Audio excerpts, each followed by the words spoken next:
Leonardo da Vinci, a name synonymous with genius, creativity, and boundless curiosity, was born on April 15, 1452, in the small Tuscan town of Vinci, Italy. He entered a world on the cusp of transformation, a Renaissance awakening that would shape not only his life but also the future of humanity. This is the story of a man who was not only an artist but also an inventor, scientist, engineer, and visionary, whose ideas and creations continue to inspire us today. Leonardo was born to a notary, Piero da Vinci, and a peasant woman, Caterina.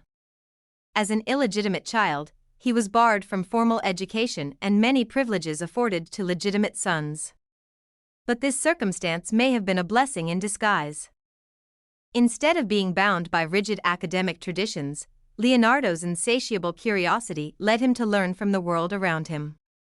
From a young age, he was fascinated by the interplay of light and shadow, the mechanics of how things moved, and the complexity of nature. His childhood sketches already displayed extraordinary attention to detail and a profound understanding of his environment. At the age of 14, Leonardo became an apprentice to Andrea del Verrocchio, a renowned Florentine artist and sculptor. In Verrocchio's workshop, he mastered painting, sculpture, and technical arts. One of his early collaborative works, The Baptism of Christ, showcased his extraordinary talent. It is said that Verrocchio, upon seeing the angel Leonardo painted, vowed never to pick up a brush again, so awestruck was he by the young apprentice's skill. Leonardo's artistic mastery was unparalleled. His paintings weren't just visual spectacles, they were windows into the soul. Two of his most famous works, the Mona Lisa and the Last Supper, remain masterpieces that continue to captivate scholars and art lovers alike. The Mona Lisa, with her enigmatic smile, is a study of the human condition. Using the technique of sfumato, Leonardo blended lines and colors to create a dreamlike quality. The subtlety of her expression, the depth in her eyes, everything about her invites endless interpretation. Who was she? A noblewoman? A figment of Leonardo's imagination? The mystery only adds to her allure. The Last Supper, painted on the walls of a convent in Milan, captures a moment of profound emotion, Jesus announcing his betrayal. The reactions of the apostles, each distinct and expressive, create a dramatic narrative. Leonardo experimented with a unique painting technique, blending oil and tempera on plaster. Though the method proved fragile. Despite its deterioration, the painting remains one of the most iconic images in Western art, but Leonardo was not content with creating beauty alone. His notebooks, filled with intricate sketches and ideas, reveal a mind that constantly sought to solve problems and push boundaries. He envisioned flying machines centuries before the Wright brothers achieved flight. His designs for helicopters, gliders, and parachutes demonstrated a deep understanding of aerodynamics. Leonardo imagined armored tanks, multi-barreled cannons, and even a mechanical knight, a precursor to robots. His urban planning sketches depicted ideal cities with efficient layouts and sanitation systems. Many of his inventions remained theoretical due to the technological limitations of his time. Yet, they serve as a testament to his forward-thinking brilliance. Leonardo's scientific pursuits were equally groundbreaking.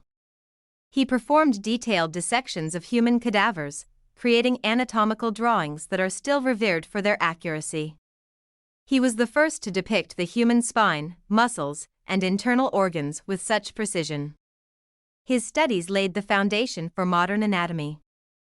Leonardo also delved into optics, exploring how light interacts with objects and the human eye. His work laid the groundwork for advancements in photography and vision science. He studied hydrodynamics, examining how water flowed and theorizing about its potential to generate energy. In geology, he correctly theorized about the process of erosion and the formation of fossils long before these ideas became widely accepted. Despite his genius, Leonardo's life was not without struggle. His illegitimate birth excluded him from many opportunities. His perfectionism often prevented him from completing projects, as he hesitated to finalize work that didn't meet his impossibly high standards.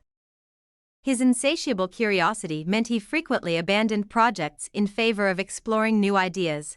Leonardo also had to navigate the challenges of working in a time when the church wielded immense power over intellectual pursuits. His scientific endeavors, particularly dissections, had to be conducted in secret. In his later years, Leonardo found a patron in King Francis I of France, who admired and supported him. Leonardo moved to Amboise, where he spent his final years refining his ideas, mentoring young artists, and reflecting on his legacy. He passed away on May 2, 1519, in the arms of the king, leaving behind a body of work that would inspire countless generations. Leonardo da Vinci is the epitome of a Renaissance man. His ability to excel in art, science, engineering, and beyond remains unmatched. His Mona Lisa and The Last Supper are timeless masterpieces, and his notebooks are a treasure trove of innovation. From anatomy to aviation, his ideas continue to shape our world. Leonardo's legacy reminds us of the power of curiosity, the importance of observation, and the endless possibilities of human potential. This was Leonardo da Vinci, the man who saw the world not as it was, but as it could be.